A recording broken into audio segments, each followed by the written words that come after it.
ఉన్న బంగారాన్ని విడిపించి ఆ రోజు ఆన్లైన్ రేటుకే మేము కొంటాం. Sharma gold company. నమస్తే, వెల్కమ్ టు సుమన్ టీవీ. నేను మీ యామ్ని. ప్రస్తుతం మనతో ఉన్నారు ప్రముఖ జ్యోతిష్య వాస్తు పురాణ ఆగమ శాస్త్ర పండితులు బ్రహ్మశ్రీ కొత్తపల్లి సురేష్ శర్మ గారు ఉన్నారు. గురుగారితో మాట్లాడి మనకున్న సందేహాన్ని అడిగి తెలుసుకుందాం. నమస్కారం గురుగారు. గురుగారు, మనకి ఆంధ్రప్రదేశ్ లో అయితే మొన్న 13వ తారీఖు ఎలక్షన్స్ అయిపోయినాయండి. ఇంకా ఆ రిజల్ట్ కోసం ఇంకా టెన్షన్ లో ఉన్నారు. జూన్ 4వ తారీఖున గత వీడియోలో మీరు చూసుకున్నట్లయితే తెలంగాణ రాష్ట్రం గురించి చెప్పారు, ఇతర రాష్ట్రాల గురించి కూడా తెలియజేశారు. ఇప్పుడు ఏ విధంగా ఉండబోతుందంటారు? ఆంధ్రప్రదేశ్ లో ఈసారి ఎవరు వచ్చే అవకాశం ఉందంటారు? నేను యాక్చువల్గా ఎన్నికల షెడ్యూల్ రాగానే ఆ సంఖ్య గురించి కామెంట్ చేశాను. వీడియో అయితే చేయలేదు, కానీ సంఖ్య గురించి, ఆ 13వ నంబర్ గురించి. అంటే నాకు కావలసిన మిత్రులు ఎలక్షన్ రిజల్ట్స్ని అందుకే ఇప్పుడు దాకా కూడా చెప్పకపోవడానికి కూడా కారణం ఏంటంటే, నాకు ఆ గురువు యొక్క గమనాలు కొన్ని మారాక చెప్తానని అలా వాయిదా వేసి పెట్టాను. వాస్తవం ఏంటంటే, ఆ సంఖ్య ఉంది కదా 13, దాని గురించి నేనేం చెప్పాను తెలుసా? 3 13 8 18 అని ఒక మాట ఉంటుంది. 3, 13, 8, 18 ఈ సంఖ్యలు కొంచెం డేంజర్ సంఖ్యలు అంటుంటారు. ఎందుకు అంటే, మీరు చూడండి, 13 అనే సంఖ్య పిశాచ సంఖ్య కింద చెప్తారు. న్యూమరాలజికల్గా చూస్తే 1 + 3 = 4. 4 అంటే రాహు. రాహు అంటే రాజ్యం కోసం కొట్లాడేవాడని అర్థం. వాడు కపటోపాయాలు ఇవన్నీ ఎక్కువ. సో ఆ 13 నంబర్ అనేటువంటిది మనకి పిశాచ సంఖ్య అనడానికి మీకు మీరు కావాలంటే ఒకప్పుడు అనుకుంటా, సుమారుగా ఒక 10-15 సంవత్సరాల కిందట ఏమో ఒక సినిమా కూడా వచ్చింది, ఇంటి నెంబర్ 13 అని. సో ఆ ఇంటి నెంబర్ 13 అని, ఆ 13వ సంఖ్య అంటేనే దెయ్యాల సంఖ్య అని పేరు. నేను దాన్ని దృష్టిలో పెట్టుకొని, ఆ సంఖ్య రాహు సంఖ్య కాబట్టి చాలా ఉద్రిక్తభరితంగా ఉంటుందని మీకు నేను ఏదైతే పంచాంగ ఫలితాల్లో చెప్పానో, రాజకీయ నాయకులు తన్నుకుంటారు, ఊళ్ళో వాహనాలు తగలబెట్టుకుంటారు, తలకాయ పగలగొట్టుకుంటారు, ఇవన్నీ జరిగాయి. అవి జరిగే ముందే నేను సమ్ అదర్ ఛానల్స్లో నేను ఏం చెప్పాను అంటే, 2023, 22 నుంచే సంవత్సర ఫలితాలు వచ్చినప్పటి నుంచే ఆంధ్రప్రదేశ్లోని పరిస్థితిని జగన్మోహన్ రెడ్డి గారు ఇప్పటికిప్పుడు గనక జాగ్రత్త పడి పరిస్థితుల్ని గనక తన అదుపులోకి తెచ్చుకోగలిగితే అగైన్ మళ్ళీ వచ్చే అవకాశాలు ఉంటాయి.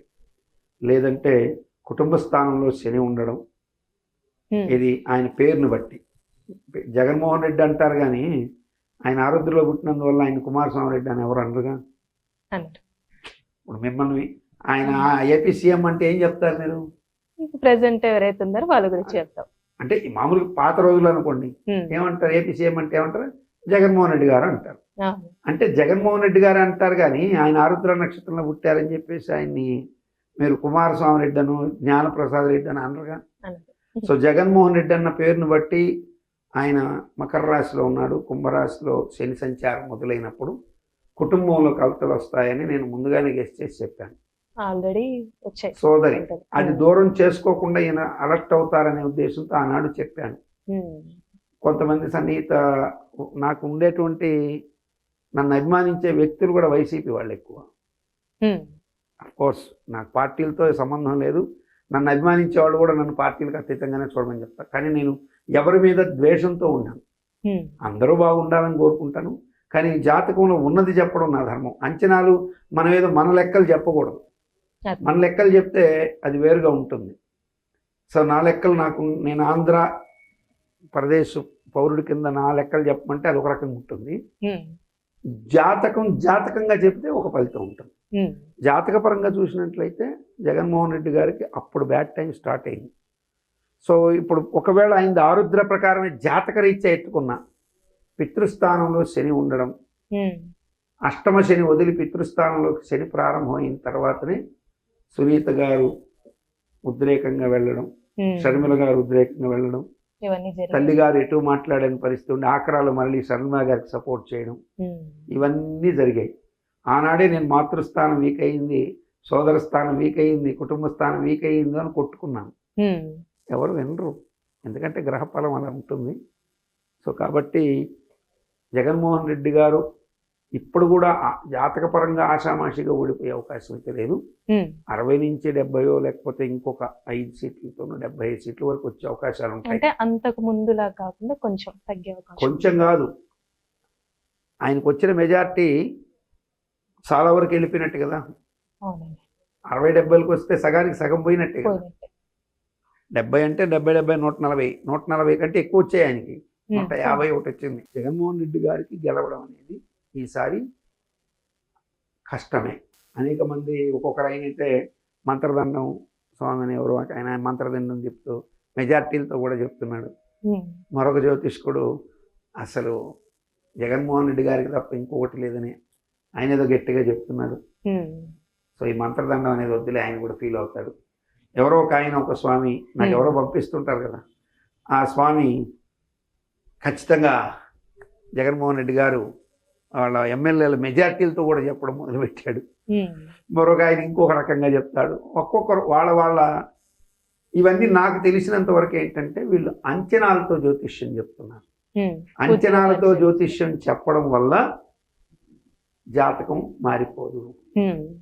అంచనాలు పనిచేయవు. ఈసారి అంచనాలు పనిచేయవు, జాతకమే పనిచేస్తుంది. పక్కగా జాతక ప్రకారం అయితే కూటమికి అవకాశాలు ఎక్కువ. నా అంచనాల ప్రకారం అయితే, నేను కూడా ఆంధ్ర పౌరుడి కింద నా అంచనాల ప్రకారం అయితే జగన్మోహన్ రెడ్డి గారికి 60-70 కూడా రావు. అంటే అంచనా వేరు, మనిషిగా నేను అంచనా వేరు, జ్యోతిష పండితుడిగా వేసేటువంటి లెక్క వేరు. కానీ జగన్మోహన్ రెడ్డి గారు ఆషామాషిగా జాతక ప్రకారం అయితే ఓడిపోడు, కానీ నా అంచనాల ప్రకారం అయితే ఘోర పరాజయం అనేది తప్పించుకోలేడు. జాతకం ప్రకారంగా ఓడిపోరు. జాతక ప్రకారం అయితే ఆషామాషిగా ఓడిపోవడం ఖాయం. అంటే అంత ఈజీగా ఓడిపోడు. అవతల ప్రత్యర్థికి చాలా హోరాహోరీ టఫ్ ఫైట్లో ఓడిపోతారు. మెజార్టీలు కూడా చాలా స్వల్పంగా వెళ్తూ ఓడిపోతారు. కానీ నా వ్యక్తిగత జ్యోతిష్యాన్ని, నా వ్యక్తిగత అంచనాల్ని రెండు క్రోడీకరించి చూసినట్లయితే ఘోర పరాజయం అనేది మాత్రం ఉంటుంది. అంచనాలతో నేను జ్యోతిష్యం చెప్పను కాబట్టి జాతకంలో ఉన్న దాని ప్రకారం ఆయన అయితే ఆషామాషిగా ఓడిపోవడం చెప్తున్నా. కానీ వ్యక్తిగా జాతకాన్ని, బయట ఉన్న పరిస్థితుల్ని అంచనా వేసుకుంటే మాత్రం ఖచ్చితంగా జగన్మోహన్ రెడ్డి గారి ఘోర పరాజయం ఉంటుంది. అది మనం ఇమాజిన్ చేయలేం. మనం జ్యోతిష్యమే చెప్పాలి. జ్యోతిష్య ప్రకారం ఆయనకి 60 నుంచి 75 అంతకంటే ఎక్కువ వచ్చే అవకాశాలు లేవు. కానీ జ్యోతిష్యము బయట జరుగుతున్న పరిణామాలు నేను చెప్తున్న, ఇప్పుడు చెప్పాను కదా చెల్లెలు దూరం అవుతుందన్నాను, అయ్యింది. కొన్ని వివాదాంశాల్లో తర్వాత గురువు బాలేడు, టీచర్లు దూరం అవుతారని చెప్పాను, అది జరిగింది. సో అంగన్వాడీ టీచర్లు అంటే చాలా మంది మధ్యతరగతి వాళ్ళు దూరం అవుతారు. చిన్న ప్రమాదాలు కూడా అయినాయి. సో జగన్మోహన్ రెడ్డి గారిని ఓటమి నుంచి తప్పించే అవకాశాలు అయితే జాతకపరంగానూ లేవు, ఎక్కడా లేవు. ఆయన ఇప్పుడు ఒక గౌరవ ప్రతిపక్షంగా నిలబడితే మరల కమింగ్ టైంకి తను కొంచెం జాగ్రత్త పడితే సరైనటువంటి పురాణ ప్లస్ రాజకీయ చతురత కలిగినటువంటి వ్యక్తుల్ని తన సలహాదారులుగా పెట్టుకుంటే, ఎందుకు పురాణం అంటున్నానంటే భారత భాగవతాల్లో లేని రాజకీయాలు ఎక్కడా లేవు. భారతంలో ఉన్నదే రాజకీయం. ఆ రాజకీయాన్ని రాజక్రియలు అది రాజకీయం అయ్యింది అనుకోండి. అలా చేసుకుంటే రానున్న భవిష్యత్తులో మళ్ళీ ఒక సస్టైన్ అవడానికి అవకాశాలు ఉంటాయి. గౌరవ ప్రతిపక్షం రాకుండా ఓడిపోతే మాత్రం ఇక అది కొంచెం సస్టైన్ అవడానికి కష్టమే. గురుగారు, ఇప్పుడు చాలా మంది చాలా రకాలుగా చెప్పారండి, ఎవరు గెలుస్తారు ఏంటి, జగన్ గారు గెలుస్తారని ఎక్కువ మంది చెప్పారు.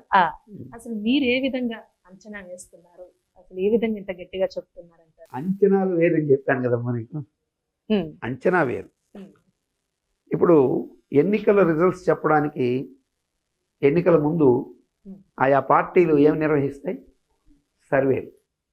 మీకు కూడా తెలుసు. సర్వేలు నిర్వహించే వాళ్ళు ఏం చేస్తారమ్మా, ఒక ఊరుకో, ఒక పట్టణానికో, ఒక సిటీకి రకరకాల ప్యాటర్న్స్ ఎంచుకుంటారు.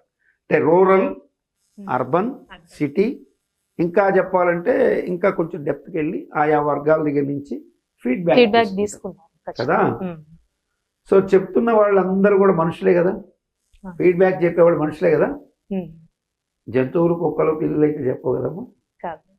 సో చెప్తున్న ప్రతి మనిషికి ఒక పేరు ఉంటుందా? ఉంటుంది. నేను ఎలక్షన్ రిజల్ట్స్ చెప్పేటువంటి ఫార్మాట్ చెప్తున్నా. వాళ్ళు సర్వేలు చేస్తున్నారు, నేను జాతక సర్వే చెప్తున్నా. ఇప్పుడు ఉన్నటువంటి జాతక ప్రకారం మనం చెప్పినప్పుడు 27 నక్షత్రాల్లోనే అబ్దుల్ ఉంటాడు, ఇబ్రహీం ఉంటాడు, డేవిడ్ ఉంటాడు, రాములు ఉంటాడు, సీతమ్మ ఉంటుంది, ఇంకొక ఎల్లమ్మ పుల్లమ్మ ఎవరైనా ఉంటారు కదా. వాళ్ళు 27 నక్షత్రాల్లోనే ఉంటారు కదా. సో ఎలక్షన్ జరిగే రోజున ఏ నక్షత్రం ఏ తారు నడిచాయి, అవి ఎంతమందికి అనుకూలం, ఎంతమందికి ప్రతికూలం, ఏ పార్టీకి ఎంతమంది, 175 నియోజకవర్గాల్లో ఒక్కొక్క అభ్యర్థికి ఆయా ప్రతికూలం ఆ తారలు లెక్కేసుకొని 175 మంది నియోజకవర్గాల అభ్యర్థుల లిస్టు కూడా తీసుకున్నా. ఇంకా చెప్పాలంటే ఏ నియోజకవర్గంలో ఎవరు ఓడిపోతారో కూడా నా దగ్గర లిస్ట్ ఉంది, కానీ నేను అలా రివీల్ చేయదలుచుకోవాలి. ఎందుకంటే ఒకరిని బాధ పెట్టేటువంటి పని చేయకూడదు. కానీ ప్రభుత్వం మారుతుందనేది మాత్రం నాకు అర్థమైంది కాబట్టి అదొక్కటి చెప్పదలుచుకున్నాను. ఇప్పుడు పలానా ఆయన ఓడిపోతాడని చెప్పడం, పలానా ఆయన ఇది అయిపోతాడని చెప్పడం నాకు తెలుసు. అంచనాలు, సర్వేలు చెప్తున్నాయి. నేను నక్షత్రాలను లెక్కేసి 27 నక్షత్రాల్లో ఇప్పుడు ఆ జగన్మోహన్ రెడ్డి గారు ఆరుద్ర జన్మతార, పేరును బట్టి ఉత్తరాషాఢ, ఆయనకి ఎన్ని నక్షత్రాలు సపోర్ట్ అవుతున్నాయి, వైఎస్ఆర్సీపీ పార్టీ పెట్టిన రోజు ఏ నక్షత్రం ఉంది, వైఎస్ఆర్సీపీని ఏ నక్షత్రంతో పిలుస్తారు, సో దానికి ఎన్ని తారలు సపోర్ట్ చేస్తున్నాయి, తెలుగుదేశం పార్టీ పెట్టిన రోజు దాని నక్షత్రం ఏంటి, దానికి ఈరోజు నడుస్తున్నటువంటి రోజున ఎన్ని, దానికి ఉన్న పేరును బట్టి ఆ పార్టీకి ఉన్న ఆ తెలుగుదేశం అనేటువంటి పేరుతో తీతు తేతో విశాఖ నక్షత్రం, విశాఖ నక్షత్రానికి ఎన్ని తారలు సపోర్ట్ చేస్తున్నాయి. అట్లాగే చంద్రబాబు నాయుడు గారిది కొంతమంది కృత్తిక, కొంతమంది పుష్యమి అంటారు. అట్లాగే పవన్ కళ్యాణ్ కొంతమంది ఉత్తరాషాఢ అనుకుంటుంటారు నెట్లో చూసి పిచ్చి వాళ్ళంతా, కానీ వాస్తవం అది కాదు. నా దగ్గర యాక్యురేట్ గా డేట్ ఆఫ్ బర్త్ ఉంది. అది పవన్ కళ్యాణ్కి అత్యంత సన్నిహితులు నాకు పంపించారు. గురుగారు మీరు ప్రిడిక్షన్ ఎక్సలెంట్ గా 1.5 సంవత్సరం ముందే జగన్ గారు డౌన్ఫాల్ గురించి చెప్పారు, అండ్ రేవంత్ గారి గురించి చెప్పారు, నరేంద్ర మోడీకి ప్రాణహాని గురించి కూడా ఇది ఏమంటారు నేషనల్ టీమ్స్ దాన్ని పట్టుకుంటాయని చెప్పారు. ఇవన్నీ మీరు చెప్పారు. యోగి ఆదిత్యనాథ్ గెలుస్తాడని చెప్పారు. ఈ కర్ణాటక రిజల్ట్స్ చెప్పారు. కాబట్టి మీరు నేను ఒరిజినల్ డేట్ ఆఫ్ బర్త్ ఇస్తున్నాను, నెట్లో ఉన్నది మీరు ఫాలో కాకండి. సో దీని ప్రకారం పవన్ కళ్యాణ్ గారు జాతకం ఎట్టుందని అడిగితే చూశాను.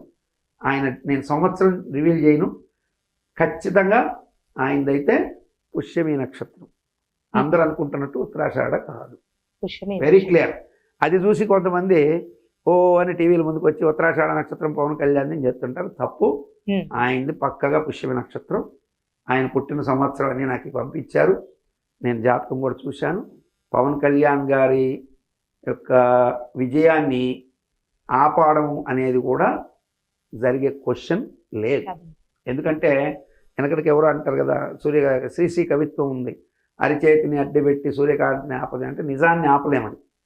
కాబట్టి పవన్ కళ్యాణ్ అనేటువంటి ఆ యొక్క వ్యక్తి జాతకం పేరును బట్టి కూడా ఆయన పెట్టిన జనసేన పార్టీ పెట్టినటువంటి సంవత్సరం, దాని రిజిస్టర్ అయిన డేట్లో ఉన్నటువంటి నక్షత్రం, ఆయనకి జనసేన పేరుతో జా అంటే ఉత్తరాషాఢ నక్షత్రం, అన్నీ కలిపి క్రోడీకరించుకొని చంద్రబాబు గారి పేరును కూడా క్రోడీకరించుకొని అన్ని క్యాలిక్యులేట్ చేసి క్లియర్గా నేను చెప్తున్నా.